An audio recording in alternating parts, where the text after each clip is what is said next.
All right, today we are going to talk about doing the chalk pastels for our portrait.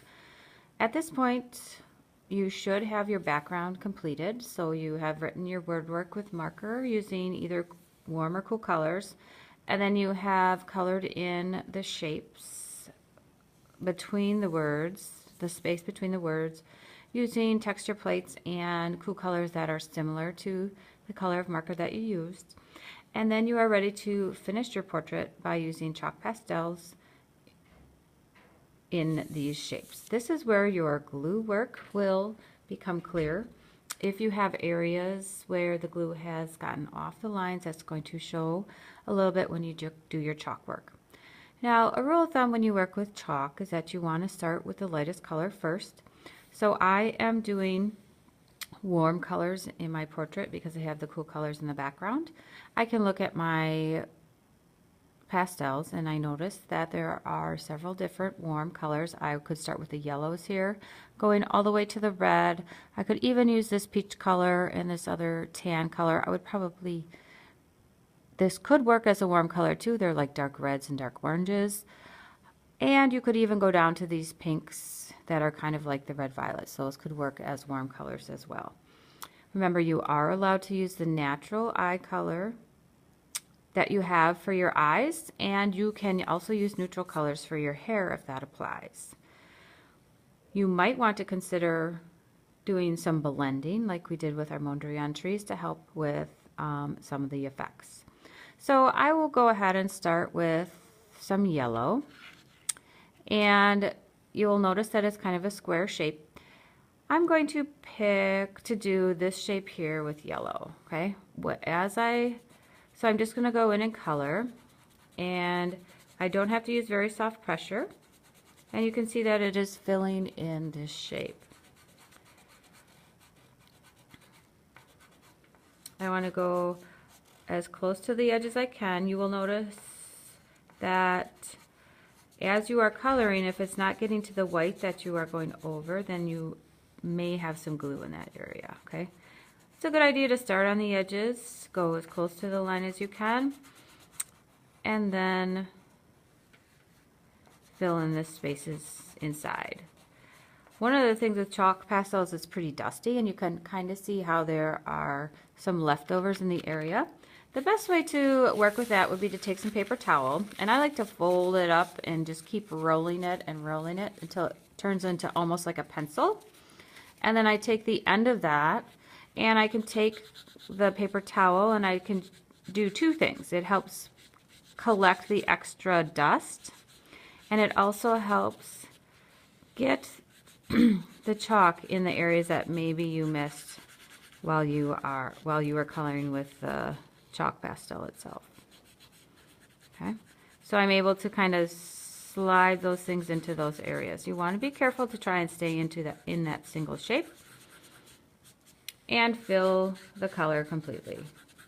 Okay, some of that dust is still there. We're going to leave it for now, and when we are finished, we'll shake it off into the wastebasket. All right, so now I'm going to do another color, or maybe actually I think I'll do another shape with yellow. So I have some yellow here. Maybe I don't want to put yellow right next to it, but I want to include some more yellow. So I'm thinking I will go maybe down here with the shirt shape. So this is a rather large shape too. Coloring it in. And this can be kind of rough.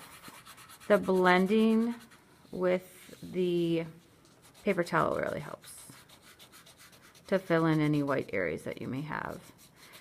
Because these are kind of big, it's sometimes a little bit hard to control. So you want to be a little careful with your edges. Okay, and then again, I'm going to take this tool this little pencil I've made with my paper towel, and I can go in circles to go to the edges, trying to stay within the lines themselves. One of the reasons we start with yellow first is because it is the lightest, and any other color that I want to use will generally be covered up by yellow and not affected by it.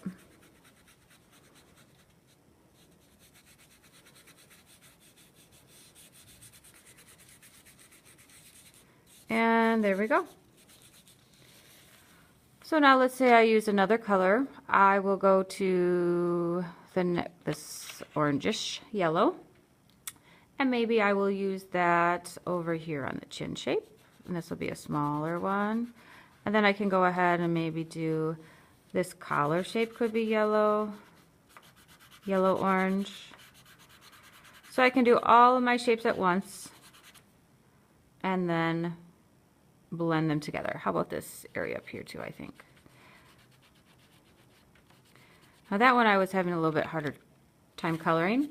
So now when I go to use my paper towel, I want to kind of fold up the end so that I don't have the yellow on there, and then just re-roll it so it's sort of clean. And then I can use this again for the yellow orange. So I'm able to reuse my paper towel, just folding it a little bit differently to blend. Okay. And this, I think there's some glue on here, so that's going to look a little bit differently. So on this part here, you can see it's a little bit extra white there. That's just some glue and something that I live with. Now let's say I want to do the peach part here. I'll do my neck with this peach, or this color here. And this time when I color, I want to do some blending. So I'm going to start with the lighter color. And with chalk pastel, when you blend, you really don't need a whole lot. I'm going to get the base color down. This is the color I want more. And then I want to try and show a shadow here under my chin. So I'm going to take just a slightly darker color, this other brown.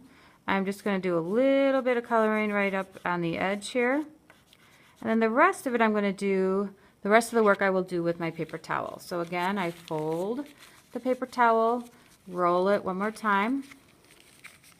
So I have a new clean type pencil. And then I can take, I'm going to start with the lighter area first because I don't want the brown to go all the way down to this part down here. So I'm going to just kind of blend that in, and then I can take this, take them both, and this will soften the color as I go down, so it makes it look sort of like a shadow. Okay, nice subtle color change. If that's a little bit too light, you can always go back and add some more. It's pretty easy to go back and make something darker. It's a little bit more difficult, and then maybe I'll do some over on this side. It's a little bit more difficult to lighten it. Okay. Now once you are finished or you're done for the day, you do want to take your paper over to the garbage, and you're just going to kind of shake it off. You can see some of the dust on here. I could do it right here on the table. The problem with doing it on the table, of course, is that it leaves a mess. So you'd want to take this over to the garbage can and shake it in the garbage can. And we probably will need to wash tables, especially if we get dust on them like this, because this will spread everywhere. The nice thing about it is it's light. I can take my paper towel here and just kind of wipe it up and brush it into my hands to get the big areas off. And then if I need to, go back with the paper towel.